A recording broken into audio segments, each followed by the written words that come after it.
Hello lovely people, welcome back. డప్పుల sound వింటుంటేనే పూనకాలు వచ్చేస్తున్నాయి కదా. ఎస్,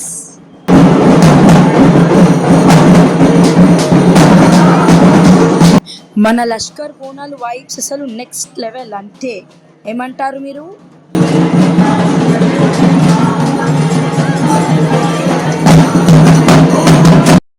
ఫ్రెండ్స్, అసలు నాకు క్వశ్చన్, అసలు మనం ఆషాఢ మాసంలోనే బోనాలు ఎందుకు చేస్తారో మీకు తెలుసా? ఆషాఢ మాసంలో మనకు అమ్మవారు తన పుట్టింటికి వెళ్తారు కదా. సో అలా ఆడపిల్ల పుట్టింటికి వస్తే మనం ఎంత బాగా చూసుకుంటాం కదండి. అందుకే మనము అమ్మవారికి ఇష్టమైన వంటలు వండి కొత్త బట్టలు పెట్టి ఒక కూతురిలాగా ఎంత ప్రేమగా సాగనంపుతారు. సో ఈ సెంటిమెంట్ వినగానే మనకు గుండె చాలా బరువెక్కుతుంది కదండి. అసలు మనము ఎందుకు బోనం చేస్తాము, దాని వెనుక దాగున్న సైన్స్ ఆర్ హెల్త్ బెనిఫిట్ ఏంటో ఇప్పుడు చూద్దాం. బేసికలీ బోనం అంటే కేవలం భక్తి మాత్రమే కాదండోయ్, దీని వెనక ఒక సూపర్ సైన్స్ దాగి ఉంది. సో అదేంటో మనం ఇప్పుడు చూద్దాం. ఆషాఢ మాసంలో జనరల్గా మనకు వర్షాకాలం అనేది స్టార్ట్ అవుతుంది కదా. ఈ టైంలో మనకు చాలా దోమలు, ఈగలు, ఇలా అంటువ్యాధులు చాలా ఎక్కువగా ఉంటాయి, లైక్ మలేరియా, కలరా అలాంటివి. అందుకే మనము బోనం కుండ చుట్టూ కట్టే వేపాకులు, పసుపు, కుంకుమ మరియు వేప మండాలతో చల్లే తీర్థము అద్భుతమైన న్యాచురల్ డిస్ఇన్ఫెక్షన్స్ అన్నమాట. సో ఇలా పనిచేస్తాయి మనకు. ఊరంతా ఈ వేపాకులు, పసుపు నీళ్ళు చల్లడం వల్ల వాతావరణం క్లీన్ అయిపోతాయి. సో రోగాలు కూడా తగ్గుతాయి అన్నమాట. ఈ విధంగా మన పెద్దవాళ్ళ ఆలోచన ఎంత గ్రేట్ కదండి. Really hats off to them. మీరు చూసారు కదండి వీడియోలో ఎలా డెకరేట్ చేసామో. సో ఇక్కడ మేము అన్ని సిద్ధం చేసుకున్నాము బోనాలకని చెప్పి. దీపాలు సిద్ధం చేసుకున్నాము, బోనం సిద్ధం చేసుకున్నాము. చూడండి, ఇది నైవేద్యం అమ్మవారికి పెట్టాలని చెప్పి అంతా సిద్ధం చేసుకున్నాము మేము గుడికి వెళ్ళడానికి అని చెప్పి. ఇది తొట్టెల అన్నమాట. సో మేము బయట అమ్ముతారు, మా చేతులతో మేము చేసుకోవడం అనేది మాకు చాలా ఆనందము. చూశారు కదా గైస్. సో మేము అన్నీ సిద్ధం చేసుకున్నాము. వేపాకులు, పసుపు, కుంకుమ మరియు వేప మండాలలో చల్లే తీర్థాలు అవన్నిటితో పాటు మేము 3 పిండి వత్తులు ఇంట్లోనే తయారు చేసుకున్నాము. సో దాని వెనుక ఉన్న రహస్యం మా అత్తమ్మ మీతో చెప్తారు. ఇక ఈ పండగ చరిత్ర విషయానికి వస్తే దీని వెనుక ఒక బలమైన కథ ఉంది. సో ఇది చాలామందికి తెలిసిన ఆధునిక చరిత్ర ప్రకారము 1813వ సంవత్సరంలో హైదరాబాద్ మరియు సికింద్రాబాద్ జంట నగరాలలో భయంకరమైన ప్లేగు వ్యాధి మరియు కలరా వ్యాపించాయి. సో ఆ సమయంలో వేలాది మంది ప్రాణాలు కోల్పోయారు. అప్పుడు మనకు ఇక్కడ మిలిటరీ బెటాలియన్ సైనికులు మధ్యప్రదేశ్లోని ఉజ్జయినిలో ఉన్న మహాకాళి అమ్మవారిని వేడుకున్నారు. అమ్మా, మా నగరాన్ని ఈ మహమ్మారి నుండి కాపాడితే నీకు గుడి కట్టి ప్రతి ఏటా బోనాల జాతర జరుపుతామని మొక్కుకున్నారు. అప్పటి నుండి అమ్మవారి దయ వల్ల ఆ వ్యాధి పూర్తిగా తగ్గిపోయింది. దానికి కృతజ్ఞతగా సైనికులు మన సికింద్రాబాద్లో ఉజ్జయిని మహంకాళి ఆలయాన్ని నిర్మించి బోనాలు సమర్పించడం మొదలుపెట్టారు. అంటే మన చరిత్ర పరిశోధనల ప్రకారం 600 నుంచి 700 సంవత్సరాల క్రితం నుండి ఈ సాంప్రదాయం స్టార్ట్ అయ్యింది. నమస్తే అమ్మా, భగవాన్ శరణం. బోనాల శుభాకాంక్షలు అందరికీ. ఈరోజు మాకు సికింద్రాబాద్లో అయిన తర్వాత మాకు అవుతాయి ఇక్కడ తెలంగాణలో ఈరోజు బోనాలు. అందుకని అన్నీ రెడీగా చేసుకున్నాను. చూడండి, అయితే నేను ఎప్పుడు ప్రతిసారి బోనం చేసేదాన్ని.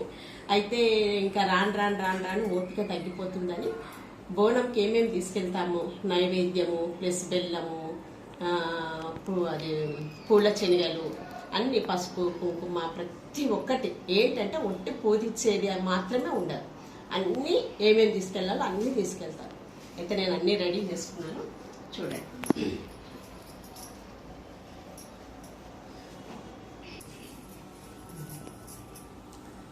అయితే నేను ప్రతి పౌర్ణమికి లేకపోతే ఏదైనా శుభకార్యాలకు ఏదైనా నేను కూరాడకుండాను పూజించుకుంటాను అన్నమాట.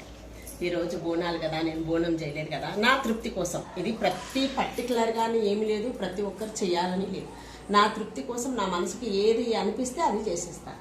అయితే ఇవాళ మా చిన్న కోడలు అన్నీ రెడీ చేసి పెట్టింది, దాన్ని పూజించింది. ఇంకా దీపాల బదులు ఇది దీపం అన్నమాట. అయితే మనము బోనం తీసుకెళ్తే మనము పైన దీపం పెట్టి తీసుకెళ్తాం కదా, అందుకని నేను బోనం చేయట్లేదు కాబట్టి నేను కంచు ప్లస్ నేను ఇంట్లో చేయితోని చేసుకున్నాను. గోధుమ పిండి ప్లస్ బియ్యం పిండి, పాలు ప్లస్ బెల్లం దాంతో కలిపి చేసేసి వత్తులు తీసుకొచ్చుకున్నాను. అయితే కంచు దీన్ని స్టిఫ్ ఉండడానికని కంచు పెట్టుకున్నాను. ప్లస్ ఇది 2 ఎక్కుతున్నాయి కాబట్టి 2 తీసుకెళ్తున్నాను. ఇక్కడ పక్కన అమ్మవారు మా గ్రామ దేవత ఉంది, దాన్ని కూడా ఇక్కడ ఇంకోటి చేసుకున్నాను అనమాట. ఇవన్నీ పెట్టుకున్నాను. మళ్ళీ పొయ్యి వచ్చాక మళ్ళీ చెప్తాను, ఓకేనా? Thank you.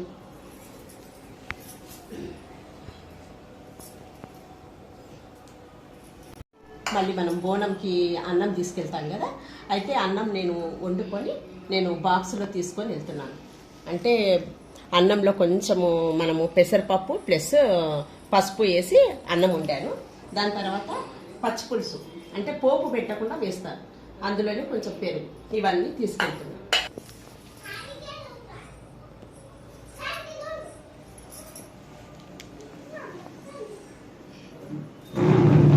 ప్రతిసారి తొట్టెలకు తీసుకెళ్తాను, ఎందుకంటే మా చిన్నబాబు రెడీ చేసినారు తొట్టెలు. ఇది ఏంటి తొట్టెల విషయం అంటే, చాలా మంది అమ్మవారికి తొట్టెలు అంటే చాలా ఇష్టం. అయితే నేను బయట కొనుక్క రాకుండా నేనే స్వయంగా చేసుకున్నాను అనమాట.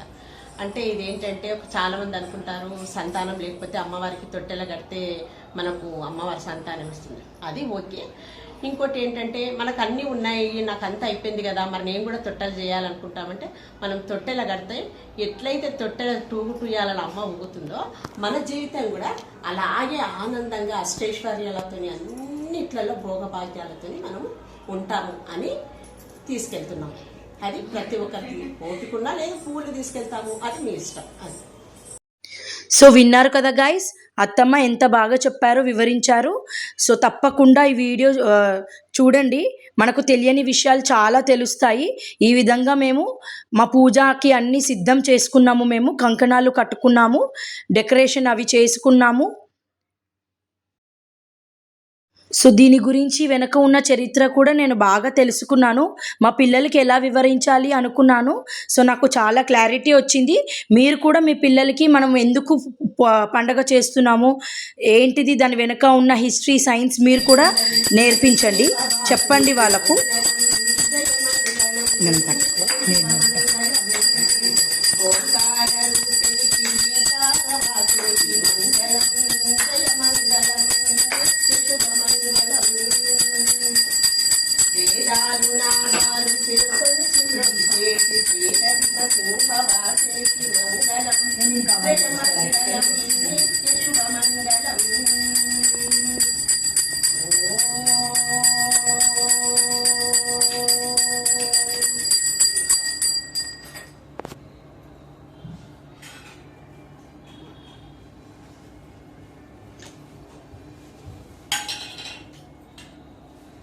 చూశారు కదా గైస్, అత్తమ్మ ఎంత బాగా వివరించి ఎక్స్ప్లెయిన్ చేసి మా కోసం పూజ చేశారు.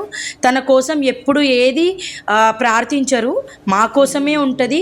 పిల్లలు బాగుండాలి, మా మన్మన్లు మన్మరాలు బాగుండాలి అని చెప్పి తప్పిస్తూ ఉంటారు. ఇలాంటి అత్తమ్మ అందరికీ ఉండాలని మనసారా కోరుకుంటున్నాను. అత్తమ్మ అని చెప్పడం తప్పు, అమ్మ అని చెప్తే బెస్ట్ అనుకుంటా. ప్రతి విషయం మాకు వివరించి ఎక్స్ప్లెయిన్ చేసి మాకు ఎప్పుడు పాజిటివ్ వైబ్స్ ఇంట్లో నింపుతూ ఉంటారు అత్తమ్మ. చూడండి మా కిడ్స్కి కూడా ఎంత బాగా అన్నీ వివరించి ఎక్స్ప్లెయిన్ చేస్తారో. థ్యాంక్ యూ సో మచ్ అత్తమ్మ. యా గాయ్స్, సో మేమంతా రెడీ చేసుకున్నాము, సిద్ధం చేసుకొని బోనం అయితే ఎత్తుకోం కానీ చేతుల్లో పట్టుకొని మేము టెంపుల్కి అయితే బయలుదేరాము. ఫ్యామిలీ అంతా కలిసి చక్కగా వెళ్ళాము.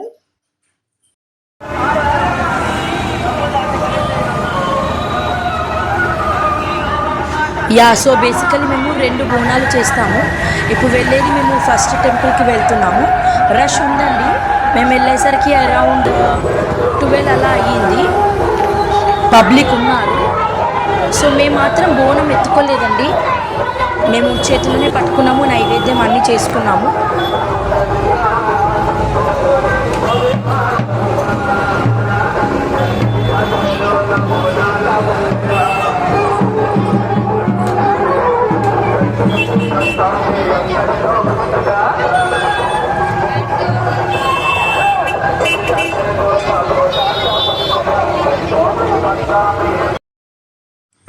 సో ఇప్పుడు మళ్ళీ ఇంటికి వచ్చాము మేము.